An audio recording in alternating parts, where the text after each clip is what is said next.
Meron po tayo ditong kalabasa. Gagawin natin ay babalatan lang natin siya. Siguraduhin lang natin na nahugasan natin ng maigi yung ating kalabasa. Gagawa tayo ngayon ng napakasarap at napaka-espesyal na recipe na talagang papatok at papatok din itong pangnegosyo. Ayan, pag nabalatan na natin yung ating kalabasa, ay hiwain lang natin ito sa 3. 4 pala yun. Pagkatapos ay hugasan lang natin siya and then buhusan natin ng 1 can ng ating evaporada. Kahit anong brand ay pwede dito. Nakatepende po yan sa inyo kung ano ang iyong gusto. Pagkatapos ay kunin lang natin yung ating induction cooker mula sa Xiaomi. At pagkatapos ay ilagay na natin yung ating pan. Kasama yung ating nilagyan na gatas at yung ating kalabasa. Buksan lang natin ito and then maglagay lang tayo ng 1 cup ng ating tubig. Pagkatapos ay mix lang natin ito and then antayin lang natin siyang mag-simmer hanggang sa medyo malambot na nga o yung malambot na talaga yung ating kalabasa dito.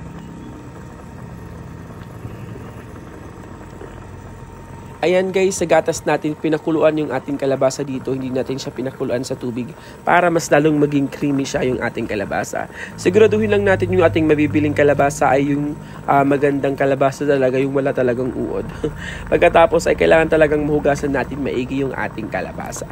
So antayin lang natin siyang mag-simmer hanggang sa mawala na nga yung gatas or mawala na nga yung ating mga liquid. Tulad dito guys. So pag naging soft na nga yung ating kalabasa, durugin lang natin and then papatayin na natin dito yung ating apoy. Durugin lang natin ito para medyo malambot siya pag isinaman natin sa ating recipe ngayon. Ayan guys, palamigin lang natin siya and then set aside lang muna natin. Sa isang mixing bowl nga ay maglalagay tayo ng ating butter. Lagay lang tayo ng 1 cup ng ating butter, mix lang natin siya. Pagkatapos maglagay tayo ng 2 cups ng ating brown sugar. At pagkatapos ay mix lang natin ito hanggang sa ma-dissolve na nga yung ating sugar. Ayan, kung meron po kayong electric mixer, mas maganda rin yun. Or meron kayong wire whisk, mas mapapadali po yung inyong pagmix. Pero kung wala naman kayo, pwede nyo gumamit ng spatula or mano-mano na lang. Pagkatapos maglagay tayo dito ng ating vanilla extract, pandagdag aroma lang sa ating recipe ngayon. 1 teaspoon lang ng ating vanilla extract. Pagkatapos ay mix ulit natin siya. Pagkatapos sundan din natin yung 4 na piraso ng buong itlog. Yes guys, 4 na buong itlog. By batch lang ang ating paglagay dito. 2 buong itlog muna ang ating ilagay and then mix lang natin hanggang sa mag-corporate dun sa ating butter. Pag nahalo na natin siya ng maigi, crack na lang natin ulit yung 2 pang itlog and then mix lang ulit natin siya hanggang sa maging creamy and then lightly brown na yung ating color ng ating butter dito.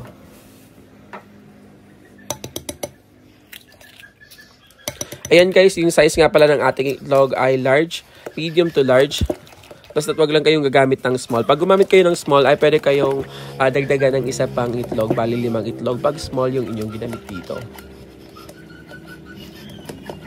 Pagkatapos ay buhusan din natin ng 1 cup ng ating gatas. And then mix lang ulit natin hanggang sa mahalo siya ng maigi.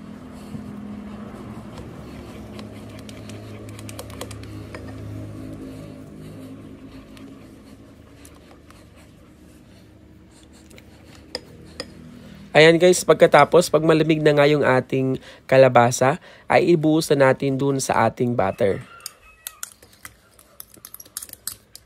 At pagkatapos ay mix lang ulit natin siya hanggang sa mag-corporate na nga yung ating kalabasa dito. O diba, mas maganda yung kulay niya, mas tumingkad yung ating butter dito.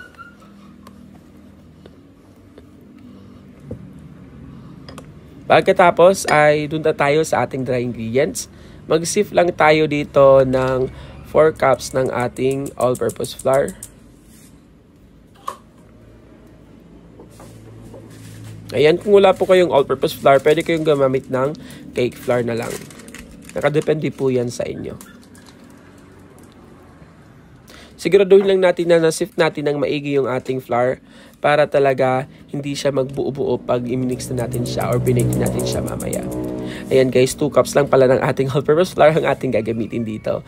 Maglagay din tayo ng 1 teaspoon ng ating baking powder, 1 teaspoon ng ating baking soda. And then sieve lang natin ito. So ayun yung sinasabi ko guys, kailangan talaga ma-sieve kasi meron siyang nagbubuo-buo para hindi siya magbuo-buo pag binake natin siya mamaya. Pagkatapos ay haluin lang natin siya ng maigi hanggang sa mag-corporate na nga yung ating flour dun sa ating butter.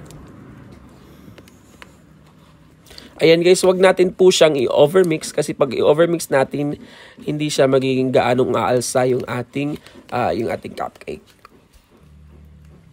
Ayan guys, yung ating pagluto dito ay hindi natin siya i-oven. Gagamit po tayo ng ating Ramjoy air fryer mula sa Xiaomi. Napakaganda nito guys at napakadaling gawin lang at napakadaling lutuin.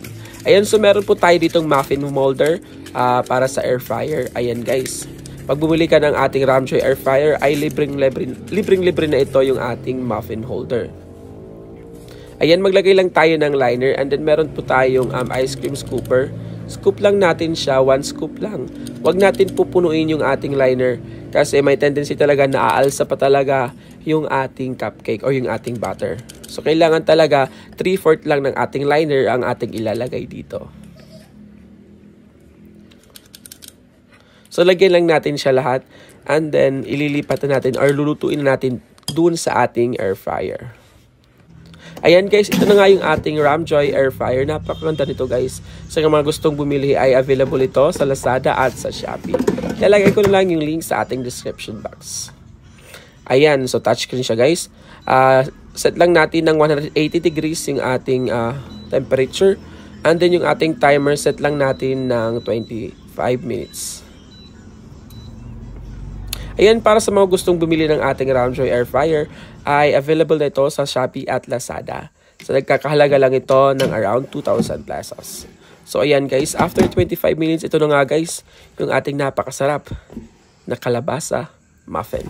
O diba, napakadaling gawin lang at hindi mo akalaing sa air fryer natin ito linuto.